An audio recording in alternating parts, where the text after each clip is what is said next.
జయ శ్రీమన్నారాయణ. శ్రీమతే రామానుజాయ నమ. కృష్ణం వందే జగద్గురుం. పరిత్రాణాయ సాధూనాం వినాశాయ చ దుష్కృతాం ధర్మ సంస్థాపనార్థాయ సంభవామి యుగే యుగే. భారద్వాజకులంబోధి చంద్రం శ్రీపురుషోత్తమం వేదాంతో భయని తత్వార్థ జ్ఞానదం గురుమాశ్రయే. కృష్ణం వందే జగద్గురుం. అమ్మ, మనం శ్రీమద్భాగవతంలో ద్వితీయ స్కందంలో అధ్యాయం 7లో 14 దాకా చెప్పుకున్నాం. మనం ఈరోజు 15 నుంచి అంతఃసరశురుబలేన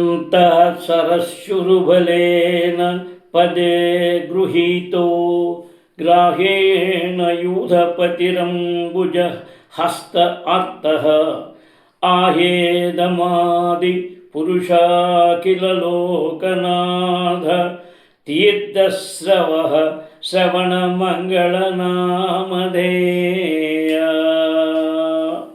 శ్రవణ మంగళనామధేయట. మహాబల సంపన్నముగు ఒక మొసలి నదియందు తన కాలును పట్టుకొనగా గణపతి మిగుల బాధ చెందెను. తొండమున ఒక పద్మమును ధరించి అది ఆదిపురుష అఖిల లోకనాథ తీర్థస్థానము అనే ప్రసిద్ధి చెందిన ఓ ఉద్ధారక కీర్తనీయముగు నీ పవిత్ర నామమును శ్రవణము చేసినంత మాత్రముననే సర్వులు పవిత్రులగుదురు అని పలుకుతూ భగవానుని సంబోధించెను. మహాశక్తి సంపన్నమైన మొసలిచే నదియందు కాలు పట్టుకొనబడిన గజపతి యొక్క ఉదాత్త చరితము శ్రీమద్భాగవతములో 8వ స్కందమున వర్ణింపబడినది. శ్రీకృష్ణ భగవానుడు పూర్ణ జ్ఞాన స్వరూపుడైనందున అతని పవిత్ర నామమునకు అతనికి నడుమ ఎట్టి భేదము లేదు. మొసలిచే దాడి చేయబడినప్పుడు గజరాజు మిగుల వ్యాకులపడెను. ఏనుగు ఎల్లప్పుడూ మొసలి కన్నును బలమైనదైనను దానికైనా నీటి అందున్నప్పుడు మాత్రము మొసలి ఏనుగు కన్ను బలమైనదయ్యుండును. ఏనుగు తన పూర్వజన్మమున గొప్ప భక్తుడైన కారణమున గత పుణ్యకర్మ విశేషమున భగవానుని పవిత్ర నామమును ఉచ్చరింపగలిగెను.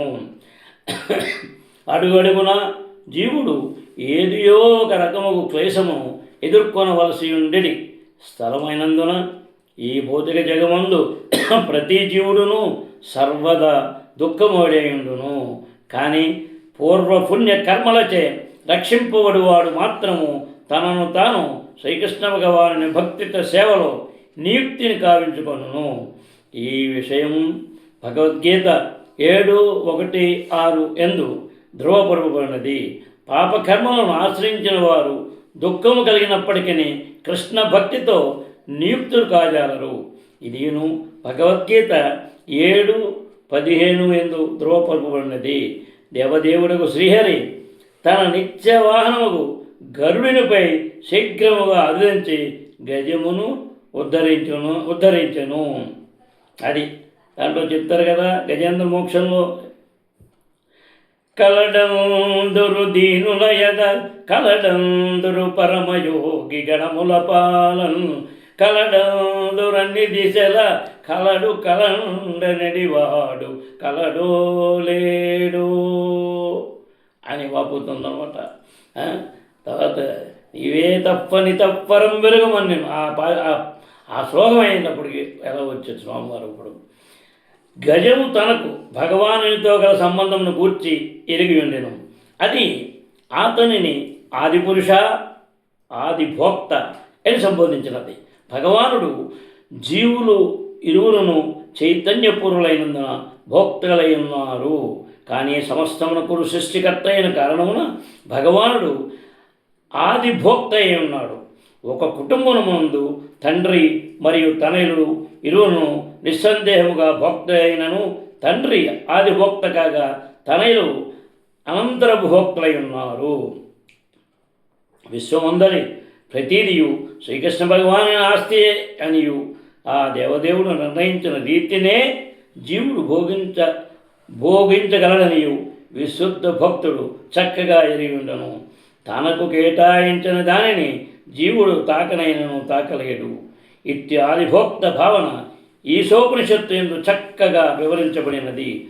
తనకు మరియు శ్రీకృష్ణ భగవానుకు గల ఈ వ్యత్యాసమును ఎరిగినవాడు తొలుత ఆ దేవదేవునకు అర్పించక దేనిని అంగీకరింపడు. ఏనుగు భగవానుని అఖిల లోకనాథుడు విశ్వప్రభువు అని సంబోధించినది కనుక అతడు ఏనుగుకు సైతము ప్రభువై ఉన్నాడు. విశుద్ధ భక్తుడైనందున గజరాజు మొసలి బారి నుండి తప్పక రక్షింపబడవలెను. తన భక్తుడు ఎన్నడను నశింపడనుట శ్రీకృష్ణ భగవానుని ప్రతిజ్ఞ అయినందున రక్షణార్థమై భగవానుని పిలుచుటకు ఏనుగుకు చక్కగా సరిపోవున్నదే అయ్యున్నది. కరుణామయుడకు దేవదేవుడు సైతము శీఘ్రమే దానికి తగినట్లుగా వర్తించెను. శ్రీకృష్ణ భగవానుడు సర్వుల రక్షకుడై ఉన్నాడు. కానీ గర్వంతో భగవానుని ఆధిపత్యమును నిరాకరించుట లేదా అతనితో సమానుడనని పలుకుట వంటివి చేయక ఆ దేవదేవుని ఆధిపత్యమును అంగీకరించువానికి అతడు ప్రథమ రక్షకుడై ఉన్నాడు. అతడు సర్వదా అధికుడే. తనకు మరియు శ్రీకృష్ణ భగవాను కలిగి వేదమును విశుద్ధ భక్తుడు ఎరిగి ఉండును. కనుకనే అతని తొలి ప్రాధాన్యము వసగబడును. ఎలైనా అతనికి గల పూర్ణ పరమాధీనతయే అందుకు కారణము. ఇక భగవానుని అస్తిత్వమును నిరసించి తనను తాను భగవానుడిగా ప్రకటించుకునేవాడు అసురుడు అని పిలువబడును. భగవానుని అనుమతిని బట్టి పరిమిత శక్తిచే అట్టివాడు రక్షణ కోర్చబడును. భగవానుడు అందరికన్నను శ్రేష్ఠుడైనందున అతని పూర్ణత్వం సైతము శ్రేష్టమై ఉన్నది. ఎవ్వరునూ దానిని ఊహింపజాలరు. గజము ఆ దేవదేవుని తీర్థశ్రవుడు అంటే తీర్థక్షేత్రములే ప్రసిద్ధి చెందినవాడు అని సంబోధించినది. తెలియని పాపకర్మల ఫలముల నుండి ముక్తిని పడేటకై జనులు తీర్థస్థలములకే కుదురు. కానీ శ్రీకృష్ణ భగవాను పవిత్ర నామమును స్మరించుటతోనే మనుజుడు సర్వ పాప ఫలముల నుండి ముక్తి నొందగలడు. కనుకనే అతడు తీర్థస్థానములతో సముడై ఉన్నాడు. తీర్థస్థానములకు చేరిన పిమ్మటనే ఎవరైనాను పాప ఫలముల నుండి బయటపడగలరు. కానీ పవిత్రమైన నామమును కీర్చుట ద్వారా మనుజుడు గృహమందే లేదా ఏ స్థలమన్నైనను ఆ ఫలము పొందగలడు. కనుక విశుద్ధ భక్తులకు తీర్థయాత్ర కేగవలసిన అవసరమూ లేదు. కేవలము శ్రీకృష్ణ భగవాను హృదయపూర్వకంగా స్మరించుటచే అతడు సమస్త పాప కర్మల నుండి ఉద్ధరింపబడును. శుద్ధ భక్తుడెన్నడను ఎట్టి పాప కర్మలు మొనరింపడు. కానీ సమస్త ప్రపంచము పాపభూయిష్టమైనందున అతడు సైతము వ్యవహారమునందు తెలియక పాపము మొనరించవచ్చును. తెలిసి పాపకార్యము చేయవాడు భక్తుని స్థానమునకు అర్హుడు కాడు. తెలియక ఏదో కొంత పాపము చేయని అవకాశము కలిగిన విశుద్ధ భక్తుడు మాత్రము శ్రీకృష్ణ భగవానునిచే నిక్కముగా ఉద్ధరింపబడును. అతడు భగవానుని సర్వదా స్మరించుటయే అందులకు కారణము. శ్రీకృష్ణుని పవిత్ర నామము శ్రవణమంగళము ఇందాక చెప్పారు అని పిలువబడినది. అనగా కేవలము పవిత్ర నామమును శ్రవణము చేసినంత మాత్రమే మనుజుడు సమస్త మంగళములకు పొందగలడు. శ్రీ భాగవతమునందు వేరొక చోట అతని పవిత్ర నామము పుణ్యశ్రవణ కీర్తనము అని వర్ణింపబడినది. అతనిని గూర్చి శ్రవణము చేయుట మరియు కీర్తించుట అన్నది మాత్ర కార్యమై ఉన్నది. తనను గూర్చిన శ్రవణదాయకముకు విషయములను సృష్టించుట కొరకే భగవానుడు ఈ ధరిత్రిపై అవతరించి ప్రపంచ సంబంధిత కార్యములందు ఇతరుల వలె వర్తించును. లేనిచో ఈ జగత్తుతో అతని కెట్టి సంబంధము లేదు. ఏది చేయవలసిన అవసరము సైతము అతనికి లేదు. తన నిర్హేతుక కరుణచే అతడు అవతరించి తాను కోరినట్లు వర్తించును. వేదములు మరియు పురాణములు అతని వివిధ కర్మల వర్ణనలతో నిండి ఉన్నవి. తద్వారా జనసామాన్యమునకు అతని కర్మలను గూర్చి వినుటకు పఠించుటకు సహజముగా అవకాశం కలుగును. అయినను సాధారణముగా జనులు విలువైన సమయములోని అధిక భాగము ప్రాపంచిక కథలు, నవలలే ఆక్రమించును. అటువంటి సాహిత్యము ఎవ్వరికి వేరు చేయచాలదు. పైగా అది యువత మనస్సును అనవసరముగా కలతపరచి రజస్తమో గుణములను వృద్ధి చేయను. ఆ విధముగా భవబంధము అధికము కాగలదు. శ్రవణ పఠనములందు గల అదే అభిరుచి శ్రీకృష్ణ భగవానుని కర్మల శ్రవణ పఠనములందు చక్కగా ఉపయోగపడగలదు. అది మనుజునికి సర్వవిధ లాభమును కలుగజేయును. కనుకనే భగవానుని పవిత్ర నామము, అతనికి సంబంధించిన విషయములు సర్వదా శ్రవణదాయకమని తీర్మానింపబడినది. కనుకనే అతడు ఈ శ్లోకమునందు నామధేయుడు, కీర్తనీయముకు పవిత్ర నామమును కలిగినవాడు అని పిలువబడినాడు. అమ్మా తర్వాత శ్రుత్వా హరిస్తమరణార్తి నమ ప్రియమేయ చక్రాయుధ పతగరాజ భుజాధిరుడ చక్రేణ నక్రవదనౌ వినిపాట్య తస్మాద్దస్తే ప్రగృహ్య భగవాన్ కృపయోగ్యహారా. ఏనుగు మొర ఆలకించిన దేవదేవుడు శ్రీహరి అది గొప్ప కష్టములలో ఉన్నందున తన తక్షణ సహాయమును కోరి ఉన్నదని భావించెను. తక్షణమే అతడు చక్రాయుధుడు ఈ పక్షిరాజుకు గరుత్మంతుడిపై అచ్చడి ప్రత్యక్షమయ్యను. గజమును రక్షించుటకు అతని మకరముఖమున చక్రముతో ఖండింపు వేసి మకరమును తొండమును పట్టి లాగి ఏనుగును ఉద్ధరించెను. అమ్మా అయితే భగవానుడు తన వైకుంఠధామమునందు వసించు ఈ లోకములో ఎంత దూరములో ఉన్నదో ఎవ్వరును అంచనా వేయజాలరు. చెప్తారు కదా, అలా వైకుంఠపురములో ఆ మూల సౌధములు అన్నప్పుడు భగవానుడు అక్కడ కూర్చుని ఎవరు ఏ రకంగా సమస్త కోటి జీవరాశుల్ని ఉన్నదాన్ని మరి ఏనుగు అక్కడ మొసలి పూర్వజన్మము వాళ్ళ శాపాలవన్నీ అలవంతులు మరి ఏ రకంగా అయినా దాన్ని పట్టుకుని ఎవరైనా ఎవరు భక్తులు ఆయన యొక్క నిశ్చలంగా త్రికరణ శుద్ధిగా ఉన్నారో వాళ్ళని ఖచ్చితంగా ఆయన ఉంటాడు కోరనమాట. అయినను అంతరిక్ష నౌకల ద్వారా లేదా మనోనౌకల ద్వారా దానిని చేర యత్నించేవారు కోట్లాది సంవత్సరములు ప్రయాణించను. అది తెలియబడకనే ఉండునని చెప్పబడినది. నవీన శాస్త్రజ్ఞులు భౌతికమైన అంతరిక్ష నౌకలను కనిపెట్టి ఉన్నారు. యోగులు మనోనౌకల ద్వారా ప్రయాణించుటకు మరింత సూక్ష్మమైన భౌతికయత్నమును సల్పుదురు. వారు ఎంతటి దూర ప్రదేశమునైనను మనోనౌకల సహాయమున అతి శీఘ్రముగా చేరగలరు. అయినను అంతరిక్ష నౌక కానీ లేదా మనోనౌక కానీ భౌతికాకాశమును పరముగా ఉన్నట్టి భగవద్ధామమును వైకుంఠ లోకమును చేరజాలదు.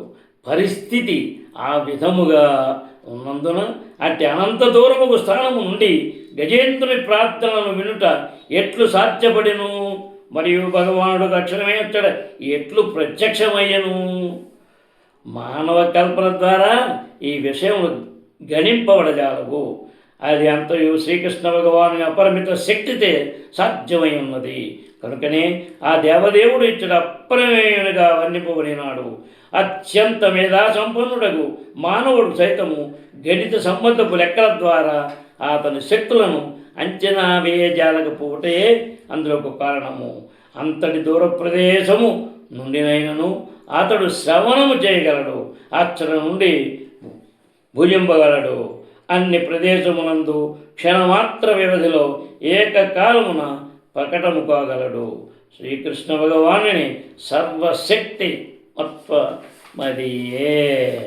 అమ్మా తర్వాత जाया गुणैरवजोऽप्यधिते सुतानां लोकान् विचक्रम इमान् यदधाधियज्ञः क्ष्मां वामनेन जगृहुते त्रिपदज्जलेन याज्ञामृते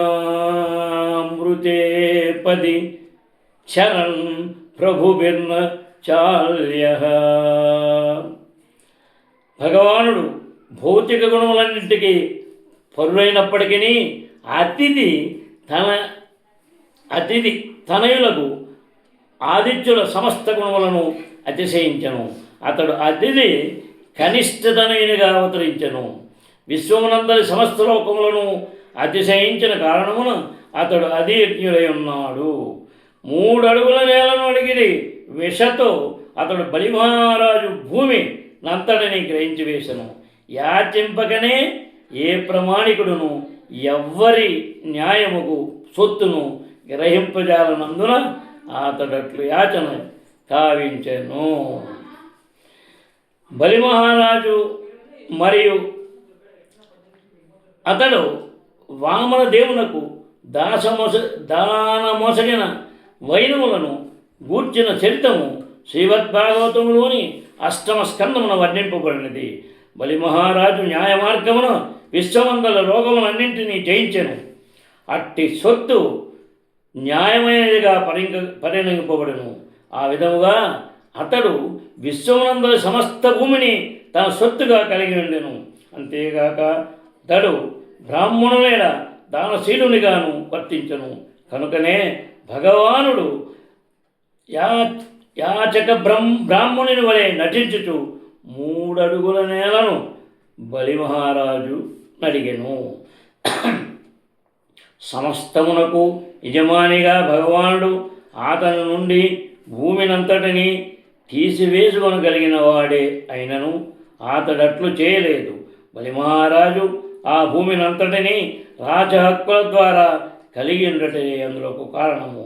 బలిమహారాజు ఆ విధముగా వామన దేవునిచే కొద్దిపాటి దానము అడుగుబడినప్పుడు అతని గురువుకు శుక్రాచార్యులు ఆ ప్రస్తావనకు అభ్యంతరము తెలిపెను అని తెలుసు. వచ్చినవాడు శ్రీ మహావిష్ణువు అని అంచేత ఆయన కొంచెం అడ్డు పెట్టాడు. వామనదేవుడు సాక్షాత్తుగా విష్ణువే అనియు కేవలము యాచునిగా నడిచుచున్నాడనియు శుక్రాచార్యుడు ఎరుగును. యాచకుడు సాక్షాత్తుగా విష్ణువేని ఎరిగినంతటా బలిమహారాజు గురువాజ్ఞకు కట్టుబడి ఉండుటకు అంగీకరింపక, అది గురువుగారు చెప్పాడు సాక్షాత్ మహావిష్ణువుని, ఇంకా ఆయనే వచ్చాడు కదండి, ఇంకేం కావాలి అక్కడ. కోరిన భూమిని దానముగా ఆ దేవదేవునికి వసగుడకు వెంటనే అంగీకరించెను. ఆ ఒప్పందము ద్వారా వామనుడు విశ్వమునంతటిని తన 2 అడుగులతో ఆక్రమించి 3వ అడుగు ఎచ్చడ మోపవలనని బలిని అడిగాను. మిగిలిన 3వ అడుగును తన శరముపై ధరించుటకు అతడు హర్షమును వెలుబుచ్చెను. ఆ విధముగా బలిమహారాజు తనకున్నదంతయు కోల్పోవుటకు బదులు సాక్షాత్ భగవానుడే నిత్య సహచరుడు కాపలాదారుడు అయ్యడు వరమును పరసెను. అనగా శ్రీకృష్ణులకు సమస్తము నొసగుట ద్వారా ఎవ్వరూ ఏదినూ కోల్పోవరు. పైగా అతడు అన్యదా ఎన్నడును ఊహింపజాలనట్టి సమస్తమును పొందగలడు. అందుకే మన త్రిపురమ్మ గారు చెప్పారు కదా, ఊరికి ఇవ్వడాలందా ఎలా వచ్చారు అమ్మ. సరే, ఇందులో మనం చదువుకున్నట్టుగా కరెక్ట్. అందుకే నాకు నాకు అనుకునేవాడు అధముడు, నాకు వాడికి కూడా కావాలనుకునేవాడు మధ్యముడు, నాకు వాడికి కాదు మొత్తం అంతటికి కావాలనుకునేవాడు ఉత్తముడు. అది ఆ ఉత్తముడు యొక్క గొప్పతనం ఎలా ఉంటుందని చెప్పడానికి మనం అందులో చెప్పుకున్నాం. సరే అమ్మా, మనకి ఈరోజు అంటే మనకి వామనావతారం నుంచి కొంత, ఎందుకంటే మన దీంట్లో మనకు ఒక్కొక్క అధ్యాయంలో కొన్ని అలాగే మనకు అర్చావతారం, కూర్మావతారం, అమ్మవరావతారం, నరసింహ ఇలాగా ఈ రకంగా అవతారాలు కూడా కొంత వస్తూ ఉంటుంది. చేత జై శ్రీమన్నారాయణ. శ్రీమతే రామానుజాయ నమః. కృష్ణం వందే జగద్గురుం. శ్రీకాంతాయ కళ్యాణనిధే నిదర్దినాం శ్రీవేంకటనివాసాయ శ్రీనివాసాయ మంగళము. సర్వే జనా సుఖినో భవంతు. కృష్ణం వందే జగద్గురుం. జై శ్రీకృష్ణ.